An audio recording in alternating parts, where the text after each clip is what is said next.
السلام علیک یا ولی اللہ، السلام علیک یا نور اللہ فی ظلمات الارض یا علی ابن موسی الرضا علیہ السلام۔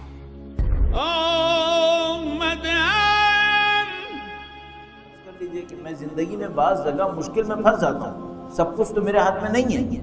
بہت دفعہ ہوتا ہے زندگی میں کچھ چیزیں ایسی آتی ہیں، کچھ میری غلطیوں کی وجہ سے، کچھ دشمنوں کی سازشوں کی وجہ سے، کچھ میری نادانیوں غفلتوں کی وجہ سے، کچھ میرے گناہوں کی وجہ سے میں مشکلات میں پھنس جاتا ہوں۔ اچھا، جب میں مشکل میں پھنستا ہوں تو مجھے راہ نجات چاہیے یا نہیں چاہیے؟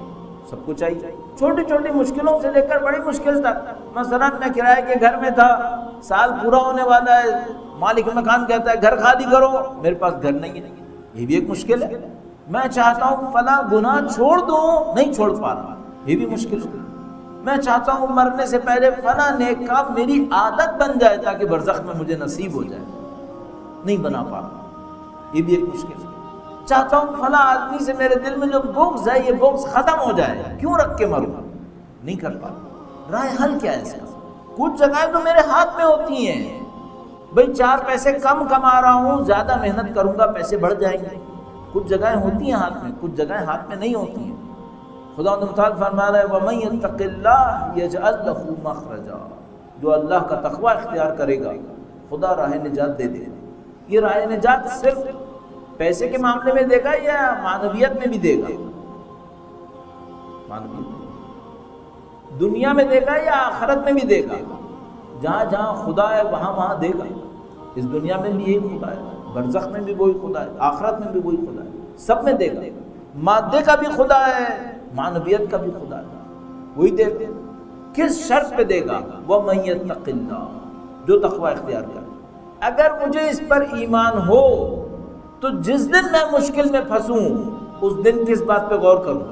اس دن مجھے چاہیے اس بات پہ غور کروں میں نے تقوی میں کون سی کمی کی ہے کہ راہ نجات نہیں مل گئی، کیا غلطی کی۔ میں آپ سے انصافاً عرض کروں گا، ہمارا ایمان ہے ایسا کہ جب ہم مشکل میں پھنسیں اور راہ نجات نہ مل رہی ہو تو اپنے آپ سے پوچھیں میں نے تقوی میں کون سی کمی کی تھی؟ کیوں؟ اگر متقی ہوتا تو راہ نجات کیوں نہیں؟ کیا خدا نے قرآن میں وعدے نہیں کیے؟ وَمَن يَتَّقِ اللَّهَ يَجْعَلْ لَهُ مَخْرَجًا۔ آپ کہیں گے ہاں راہ نجات بہت دفعہ متقی حضرات پھنس جاتے ہیں، نہیں معلوم کون کون سی مشکلات میں پھنس جاتے ہیں۔ خدا شاہد ہے، اگر اہل تقوی ہوتے ہیں تو جس حالت میں پھنستے ہیں اس کو اپنے لیے پھنسنا نہیں کہتے، توفیق کہتے ہیں، ان کو پھنسنا نہیں لگتا ہے۔ تو یا تو خدا مشکل سے نکال دیتا ہے یا مشکل کو آسان بنا دیتا ہے، یہ خدا کا نظام ہے۔ اگر مثال کے طور پر شہید اول یا شہید ثانی کا واقعہ مشہور ہے، دشمن کی زد میں آ گئے، دشمن نے پھنسا دیا، قید خانے میں رکھا ہوا ہے، اگلے دن اعدام ہو جائیں گے، مار دیے جائیں گے۔ اللہ سے دعا کی ربی انی مغلوب فانتصر، اے خدایا میرے اوپر غلبہ کر لیا گیا، تو میری نصرت فرما۔ قرآن کریم کے اندر ایک انداز ہے کہ کہتا ہے یہ میرے نبی نے کہا بس یہ ہو گیا، تو علماء اس سے پک کر لیتے ہیں کہ ہاں جو یہ جملہ دہرائے گا تو یہ ہوگا۔ خدا متعال فرماتا ہے جب میری حجت نے کہا ربی انی مغلوب فانتصر، اے خدایا میں مشکل میں پھنس گیا ہوں میری نصرت فرما، بس خدا نے نصرت بھیج دی۔ اس کا مطلب ہے یہ جملہ کارآمد جملہ ہو گیا، ربی انی مغلوب فانتصر، ربی انی لما انزلت الی من خیر فقیر۔ حضرت موسیٰ علیہ السلام خواتین کی مدد کرنے کے بعد درخت کے نیچے ہیں، نہ یہ پتہ ہے آگے جائیں نہ یہ پتہ ہے پیچھے جائیں، کچھ سمجھ میں نہیں آ رہا کیا کریں۔ اللہ سے کہتے ہیں ربی انی لما انزلت الی من خیر فقیر۔ خدا تعالیٰ فرماتا ہے پھر ہم نے ان کے لیے دروازہ کھولا، ان کو اپنی حجت سے نجات دیا۔ تو یہ جملے ہوتے ہیں۔ تو وہ شہید سعید مثلا جب دیکھتے ہیں میں مشکلات میں پھنس گیا، انہوں نے ورد کیا اس جملے کا، اس جملے کو دہرایا کثرت سے، اور ایک کاغذ کے اوپر گویا لکھ کر تھوڑی دیر کے لیے آرام کیا۔ تھوڑی دیر میں آنکھ کھلی، کاغذ کے پیچھے سبز لکھائی سے لکھا ہوا تھا ان کنت عبدی فاصطبر، اگر میرے بندے ہو صبر۔ کیا مطلب؟ خدا نے ہم انسانوں کو 2 طرح حل دیا ہوتا ہے۔ ایک دفعہ مشکل میں ڈالتا ہے، کہتا ہے سوچو سمجھو کوشش کرو جد و جہد کرو، سست انسانوں کو پسند نہیں کرتا، تسلیم کرنے والوں کو پسند نہیں کرتا، جد و جہد نہ کرنے والوں کو کبھی پسند نہیں کرتا خدا۔ کوشش جد و جہد انسان کی ذات میں رکھی ہے، اور فرمایا وَأَن لَيْسَ لِلْإِنسَانِ إِلَّا مَا سَعَى۔ ایک دفعہ ایسے آزماتا ہے، کہتا ہے سوچو سمجھو کرو کرو کرو، پھر جب سب کچھ انسان کر لیتا ہے اور اس کے بعد کہتا ہے خدایا کیا کروں؟ تو نجف اشرف نے ایک عالم جب ایک مشکل میں پھنسے، جتنا کر سکتے تھے کر گزرے، ایک دفعہ پریشان ہو کر اپنے گھر کے صحن میں آئے، خدا سے کہا خدایا کیا کروں؟ مشکل حل نہیں ہو رہی۔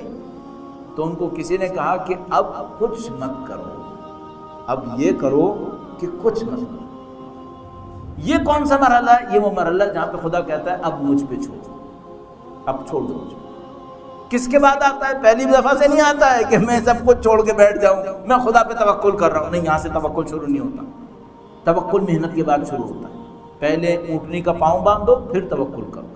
تو ایک دفعہ کہتا ہے کوشش کرو، جد و جہد کرو، جب سب کچھ کر گزرے اس کے بعد کہتا ہے اب مجھ پہ چھوڑو، اب میں تمہیں دکھاتا ہوں۔ ربی انی مغلوب فانتصر، اے خدایا مجھ پہ غلبہ ہوا تو میری نصرت فرما، اور لکھا ہوا میرا ان کنت عبدی فاستغفر، اگر میرے بندے ہو تو صبر کرو، پھر میں تمہیں دکھاؤں گا۔ صبر کیا تو کیا ہوا؟ دشمن سے نجات مل گئی؟ نہیں ملی۔ کیا دشمن نے آسانی سے مارا؟ نہیں، بہت سختی سے مارا۔ تو صبر کرنے سے کیا ملا؟ شہید اول ہو گئے، شہید اول کا مقام مل گیا۔ اب کوئی شہید اول سے پوچھے اس رات جیل سے آزادی چاہیے تھی یا شہادت اولا کا مقام چاہیے تھا، تو میں گارنٹی سے کہوں گا شہید کہتے کہ نہیں، آزادی قطعاً نہیں چاہیے، یہ مقام چاہیے۔ تو اعزائے محترم، ہمیں اپنے اس عقیدے کے اوپر کہیں محنت کرنی ہوگی۔ مثلا خدا متعال نے فرمایا وَمَن يَتَّقِ اللَّهَ يَجْعَلْ لَهُ مَخْرَجًا، جو خدا متعال کی راہ میں تقوی اختیار کرے گا خدا اس کے لیے راستے کھول دے گا۔ جس دن مشکل میں پھنس جاؤں پہلے جد و جہد کروں، سب کچھ سوچوں سمجھوں کوشش کروں، اور سب سے پہلا کام یہ کروں یہ دیکھوں میں نے بے تقوائی کہاں دکھائی ہے، کوئی میں نے غلط کام کیا ہوگا تبھی تو یہ ہوا۔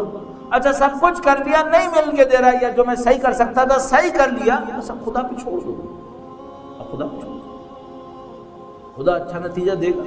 اور جو کچھ ابھی تک مجھے سمجھ میں آتا ہے ان مشکلات کے پیچھے وہ یہ کہ اگر کوئی پیٹرن میں نے بنایا ہوا ہے جو غلط ہے اور خدا چاہتا ہے کہ وہ تبدیل کرے تو توڑے گا تو تبدیل ہوگا نا، میں تو نہیں چھوڑوں گا۔ ورنہ مثلا میری ایک غلط عادت ہے، فرض کر لیجئے میں بزنس کے اندر کوئی غلط عادت رکھے بیٹھا ہوں اور وہ میرا روٹین ہے، میرا ایس او پی ہے، اسٹینڈرڈ پروسیجر ہی ہے یہ میرا، میں یہی کرتا ہوں۔